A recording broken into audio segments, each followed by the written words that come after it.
The U.S. decision to fly its surveillance drones further south over the Black Sea after a Russian jet collided with a U.S. drone earlier this month definitely limits our ability to gather intelligence related to the Ukraine war, a senior U.S. military official tells CNN. Flying drones at greater distances reduces the quality of intelligence they can gather, a U.S. military official explained. Noting that spy satellites can compensate to some degree but have shorter times over targets, again reducing effectiveness relative to surveillance drones.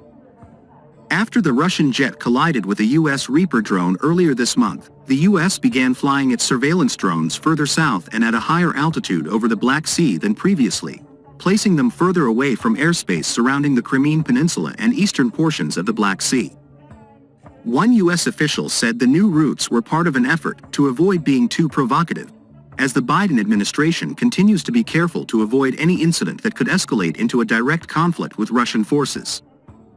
The official said the drone flights would continue this way for the time being, but added there is already an appetite to return to the routes closer to Russian-held territory.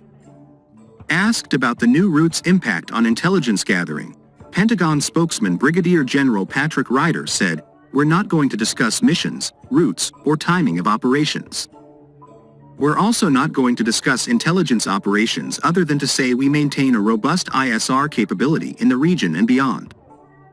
A spokesperson for the National Security Council referred questions to the Pentagon.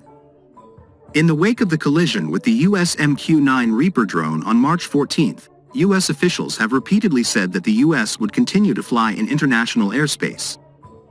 However, the new routes place those flights more than 40 nautical miles from the Ukrainian coast, rather than the 12 nautical miles normally recognized as the limit of a nation's airspace.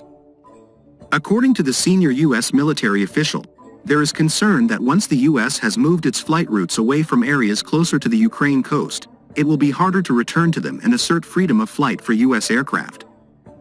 The U.S. Navy has not sailed into the Black Sea since December 2021. The downing of the drone marked the first time Russian and U.S. military aircraft had come into direct physical contact since Moscow launched its invasion of Ukraine. Defense Secretary Lloyd Austin said after the incident the U.S. would continue to fly and to operate wherever international law allows. The U.S. Air Force took steps to ensure that the MQ-9 Reaper did not fall into the wrong hands, and minimized its potential intelligence value by remotely wiping sensitive information from its hardware.